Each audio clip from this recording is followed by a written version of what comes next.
back to the channel. Welcome to another video. Another round of Premier League fixtures is upon us this upcoming weekend, and it's another big round of fixtures at that. Massive games throughout the entirety of the Premier League table, and of course as the season continues, the table continues to shape up, and we're starting to see now who's going to be fighting for what going forward as the season goes on. We're going to be talking about each and every single Premier League game to come up in this match day of fixtures. But before we get into all of that, plus the predictions, of course, I would like to remind you all to please like the video and also subscribe if you're new. Both things are always incredibly greatly appreciated. But for now, let's get into the predictions. Okay, first up, we're going to be talking about a London derby to kick off this whole weekend of Premier League football. It is at the London Stadium. It is West Ham taking on Chelsea. Like I say, massive London derby at lunchtime on Saturday. You've got David Moyes' side, who have been pretty underwhelming this season. Not as they have been in the past few years against the Chelsea side that have been incredibly underwhelming. But of course have got a bit of excitement and a bit of enthusiasm injected by the millions and billions pumped into this club by one Todd Boehly. And of course we're going to be seeing a lot of those players continue their Chelsea journey, especially in the immediate future as they play out whatever remains of this season for the Blues. Look, if Chelsea want to try and get back into the top four race, they need to start picking up wins. They've been underwhelming in their recent games, and last week was a real big chance for them to get back to winning ways. It was a boring draw against Fulham. Even though Fulham have been difficult to beat this season, not the kind of best result you want, especially when you've obviously pumped a lot of money into this club. But they have a really big opportunity here to get back to winning ways and to do so against a bit of a local rival. On the other side of the coin, West Ham have the opportunity to do so as well, and they'll be fancying their chances against the Chelsea side, who, like I say, have been performing below par this season. Draw is probably written all over this one, in all due respect, but I am going to give the slight edge to Chelsea. I think the millions that they spent, with a little bit of quality here and there, might just tip the scales in their favour on this day. Just have a funny feeling that Chelsea might come out of this one. West Ham are at home, and that could make things difficult for the Blues. I just think that they need to start picking up wins wherever they can, and here will not be a bad start at all. I'm going to go 2-1 to the Blues. Next up, we're at the Emirates. It is Arsenal, top of the table. Arsenal taking on Brentford. Massive game in prospect, this one, and one that I think will be highly entertaining for the viewers as well. Too bad it's on at 3 o'clock on a Saturday, but that's another story. This one should be good. This one should be very, very exciting. Two teams like to get the ball down, play some nice and attractive football at times. And obviously Brentford have been doing very well recently. One of the better records of 2023 when it comes to Premier League teams. They're not the best at home. They're better, obviously, best away. They're obviously better at home than they are away. And obviously Arsenal will be looking to get back to winning ways after that rather shock defeat to Everton that they suffered last weekend. They'll be wanting to obviously put more pressure on Manchester City, who won't play until Sunday. So it's a big game for both sides, this one. Brentford to see how far that they can go. Arsenal to see if they can stretch the lead at the top, at least for another 24 hours or so. Be very interesting to see where this game goes. A draw, again, isn't out of the realms of possibility, but I think the home advantage for Arsenal might just give them the edge, might just help them get across the finish line, and I think that they'll manage to go 8 points clear at the top of the table and put some real pressure on Manchester City before they face Aston Villa on Sunday. I just think that they need to get back to winning ways. Last week might have been the kick up the backside that they needed to refocus and get back and bring them back down to earth a little bit. And I think they'll do it here, and I think that they'll get back to winning ways in this game. Which is why I'm going to go 2-1 to Mikel Arteta's side. Next up, Selhurst Park. We've got Crystal Palace taking on Brighton. Palace against the Seagulls. Interesting game in prospect again against Patrick Vieira's side, who is coming under a little bit of pressure in recent weeks. Results haven't exactly been going his way He definitely needs to pick up some points here, and he'll need, obviously, the Selhurst Park faithful to be really behind him in this game against the Brighton side, who, again, like Brentford, have been one of the better performing sides of 2023 so far in the Premier League. Away from home, Brighton, again, are a little bit like Brentford. They're not terrible, but they're not the best either. They are much better at home than they are away. Going to be interesting to see how this one unfolds. Brighton have been very, very good recently. They are a very well-run team. I really like the way that they do things down in Brighton with this club. How they run it, how they go about their business, everything along those lines. When they suffer a setback, you could really tell it was a setback because they always seem to have an alternative plan to turn to and recover in that manner. In terms of footballing wise, obviously Brighton is going to be again two sides that like to get the ball down and play some nice football. You've got Palace, who are in need of points, in desperate need of points. You've got Brighton, who again, like Brentford, will just be looking to see how far they can go. They have overperformed, in my opinion, so far this season, and they'll be looking to continue that way. In terms of a result, like I say, Palace at home, the Selhurst Park crowd being quite hostile in a good way, may obviously turn the tide in Palace's favour, might give them a slight edge, but I think with the way that the form is going and with the way that Brighton are playing right now, I have to say that maybe, just maybe, the Seagulls just take the 3 points in this one, and that's why I'm going to go for a 2-1 win in favour of the away side. Next up, we're going to be talking about Fulham against Nottingham Forest. It is another 3 o'clock game on Saturday, taking place at Craven Cottage in London. Big game, this one. You've got a Fulham side who have struggled a little bit in recent weeks, not been picking up the results like they have been throughout the majority of this season so far. Against a Forest side who have actually picked up a few good results in recent weeks and have actually started to put together some proper, decent results in general. The performances might be a little bit shaky and a little bit risky, but you can't argue with results, and at the end of the day, this is a results business, especially if you're a team like Forest. Interesting game. Fulham at home, very tough to beat, as proven this season already in a number of games. Fulham bring a very good crowd with them wherever they go, and especially at home. Very good style of play. Mix it up. They're a bit direct with Mitrovic, but they can also be a bit technical and a bit fluid in other areas of the pitch with the kind of players that they have. Forest sit back and counter-attack for the most part, but they do it very well and very effectively. If they have a chance, they're going to 9 times out of 10 take it. They've got that kind of...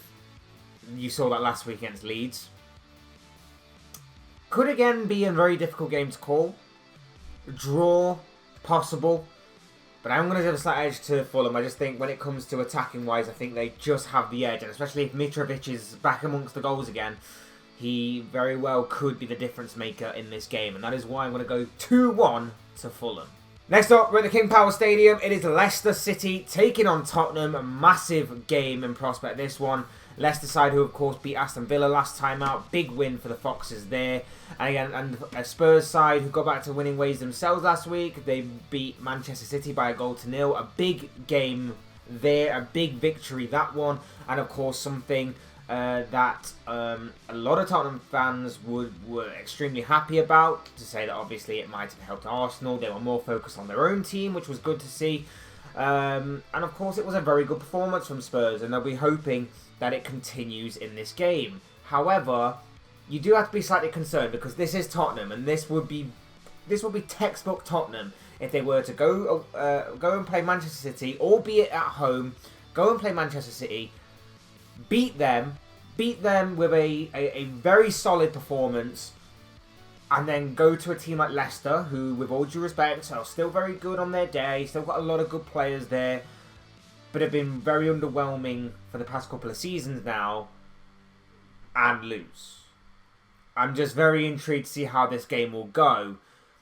A draw, again, very much the likely possibility in my opinion, because of how both teams have played this season. They're a little bit unpredictable at times. But I am going to give Tottenham a slight edge again. I think you have to give them a slight edge. With Kulusevski in form, with Harry Kane still among the goals and still firing on all cylinders, it seems, and with a threat of Son. I know that he hasn't exactly been at his best this season, and again, he's had a bit of a drop-off, but he always has that little bit of a threat about him that he could spring into life at any moment. I think that will give Spurs the edge here. In terms of defensively, I still think Leicester can still cause Tottenham problems, and I think they will get a couple of goals, but I don't think they'll manage to keep out the three before-mentioned names at the other end, which is why I'm going to say that there's going to be an absolute goals fest here by being 3-2 in favour of Antonio Conte's side. Next up, we're at St Mary's. It is Southampton against Wolves, a relegation-threatened Southampton, obviously battling relegation right now in the drop zone, needing points desperately, take on a Wolves side who, of course, will be flying high still from their last performance, their last result, which was a victory against Liverpool, and an emphatic one at that, putting Liverpool right to the sword in that 3-0 win for Julian Lopetegui's side. And like I say, Wolves have really done well under his in his short time in charge of them. He hasn't been in charge of them that long. He's done pretty well. He's got a few good results out of this Wolves team, and obviously last week was a massive one at that. And they'll fancy their chances here of continuing that run. A Southampton side that's leaking goals left, right, and centre that are very underwhelming right now. They're making individual mistakes after individual mistakes. Yes, they always have the potential to make things difficult for any opposition, but it's just not enough right now. You're not seeing it enough right now to kind of go forward with any kind of hope that it's going to be long-term and sustainable. I fear for Southampton a little bit, and I do think that they'll lose again here. They'll need the home crowd and home support right behind them if they are to try and get anything from this game. But I predict that Wolves might just be too strong for them, and that is why I'm going to go for a 1-0 win in favour of the away side. For our Saturday night viewing, we've got a big clash between Bournemouth and Newcastle to feast our eyes on Saturday night. Big game for Newcastle this one. They need to get back to winning ways. They drew 1-1 with West Ham last week. Bit of a frustrating draw for them, but they still have the best defensive record in the Premier League and obviously are still going strong. But 3 points here will again give them a strong hold on that top 4 spot that they currently possess against a Bournemouth side who haven't won in God knows how long. They've not won in 2023. Not won, I don't think, since returning back from the World Cup. They're in need of points. They're in desperate need of points and need of wins. And I think Newcastle will definitely fancy their chances here of getting those 3 points and condemning even more doom and gloom onto this Bournemouth side. It probably should be one of the more straightforward choices this weekend to make if you're a betting man. I personally would go for a Newcastle win and say that the Magpies come out of this one as 2-0 winners. Now we're going to move on to Sunday's games, and first up we've got a clash at Elland Road. It is Leeds United against Manchester United. It is actually a game that is taking place right now at the time of recording, so these two teams will get to know each other pretty well over the next few days or so. As I'm recording this, Leeds have actually opened the scoring in that game very early on. Within the opening minute, Leeds are actually 1-0 up in this game, so we'll see if that lasts or whether United will come back or not. But these two teams are going to play each other again on Sunday, a rearranged game tonight, and then the second game on Sunday. Big game for both clubs, depending on how tonight's game goes, of course. You would expect Man United to win this one with the form that they're in, with this certain form of individual players such as Marcus Rashford, who is on an unbelievable scoring run right now since the World Cup. He's playing like a man possessed right now, certainly form-wise. One of, if not the best player in the world right now, as much as it pains me to say it. But no, you would expect United to win, especially with Leeds coming into this game like they are tonight, managerless. They've just sacked Jesse Marsch on Monday. The Americans' run as Leeds United manager is over. They're going to be looking for a new manager, of course, but probably won't have one in time for this game.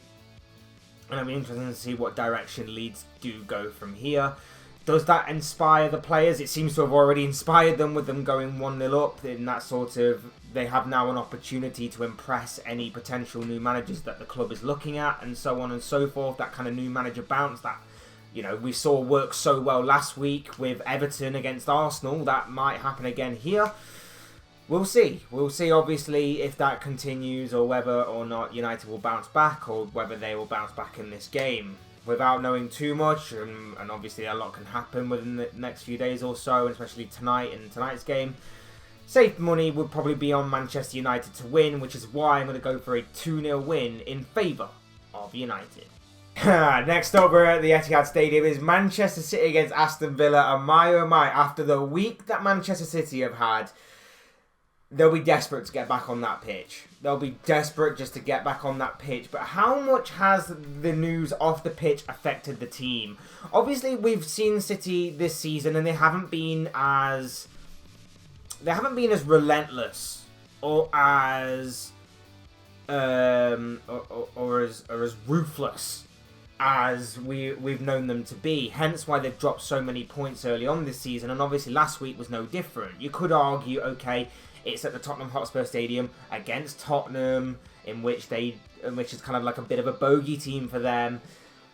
But obviously, we've seen it time and time again this season, and I don't know. There just seems to be something more going on at that club than what we're seeing. There seems to be more happening than what meets the eye, so to speak, with this club behind the scenes. And obviously, add on top of that now the whole kind of cheating saga and the whole sort of cheating allegations of financial rule breaches and everything. It's not looking good for Man City right now, and obviously they'll just want to get back on the pitch ASAP. And of course they've got a very good chance doing it against an Aston Villa side who are pretty tough to beat under Unai Emery, but again are quite inconsistent. But do have a bit of steel about them and a bit of unpredictability about them that can make them tough opposition. And especially against the City side, who at home are very good. Erling Haaland is especially going to be licking his lips at the prospect of getting back on the score sheet because he's at home this week rather than being away.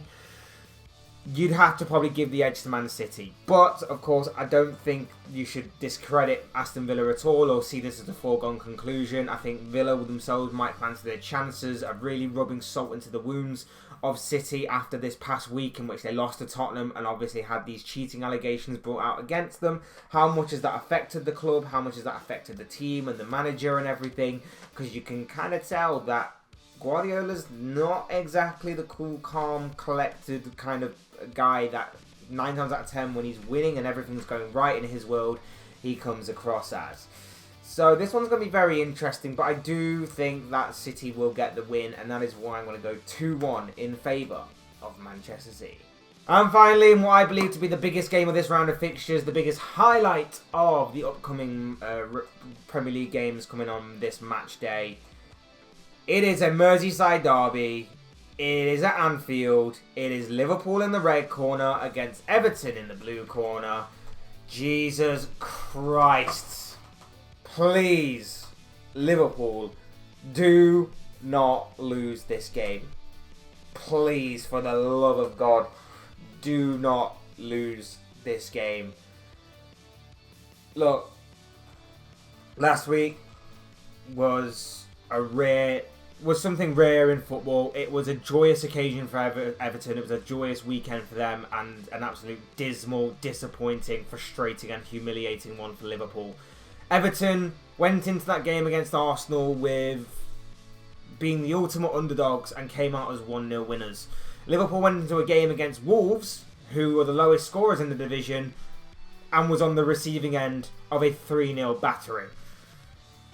This, for Liverpool, has to obviously change. Everton will be looking to make it back-to-back wins, and what a way for Sean Dyche to open his reign as Everton manager with a win against Arsenal and followed up quickly by a Merseyside Derby win against Liverpool in their backyard of Anfield. That would be phenomenal work already by Sean Dyche, and it could happen. With the way that Liverpool are playing, Jesus Christ, this could actually happen. I don't want it to happen, I don't necessarily think it will happen, but deep down there's that element of doubt that Everton get the 3 points on Monday, sorry. It could happen with the way that Liverpool are playing, with how poor they've been, with how easy they're conceding chances and goals at that, and with how there just seems to be a lack of cohesion. There's a lack of ability. That ability and talent that we've seen from this group of players for the past few years has seemingly vanished. Everton with a new manager, that new manager bounce, that will to sort of impress the new manager and to try and drive the team forward. Playing in a style that will frustrate Liverpool, sit back, hit them on the counter-attack, be physical with them. Set pieces are going to be a problem for the Reds. You know, I obviously want Liverpool to win. I want Liverpool to win so badly. But there's a very big element of doubt in my mind. With it being at Anfield, the crowd are going to be up for this one, no question about it. They're going to pick up the pieces of this horrible train wreck of a season and run with it in this game and just try their best. I know the fans will be great, the fans will be fine. The players, the manager, little bit of doubt given how this season's gone already. And that's why I want to go for. I'm gonna say Liverpool win. It's not a confident one. I'm going to say Liverpool win, simply for the reason they're at home, and simply for the reason I know the crowd are going to be up for this one. Don't let me down. I'm going 2-1 to the Reds, but Jesus Christ, this could be anything. This genuinely could be anything. And it may not necessarily be good for Liverpool. But I'm going to go 2-1 to the Reds. But of course, as I always say, these are just the thoughts, comments, opinions, predictions, feelings, but most of all, of course, predictions of this guy. I want to know what you guys think. What do you make of all the games that are coming up in this latest round of the Premier League season this year? What are your own thoughts, your comments, opinions, but most of all, of course, what are your predictions about all the games that are coming up this weekend in what is going to be another, I'm sure, exciting and interesting round of Premier League fixtures. Also, fantasy football managers, who are you taking out of your squad? Who are you taking? Who are you putting into your team? Who do you see having a good week? Who do you see having a bad week? All that kind of good stuff as well to do with fantasy football. That could make interesting reading as well down below in the comment section, so do get involved in that. But of course, most of all, I want to know your predictions for all the games that are coming up in the latest round of Premier League fixtures this upcoming weekend. Otherwise, hit that like button on the way up, enjoy the video, subscribe if you're new, want to see more content like this. Both things are always forever be greatly appreciated. And as always, thank you all so much for watching and listening. I've been Fletch. This has been another Fletch Talks video, and I will soon see you all again soon in another video.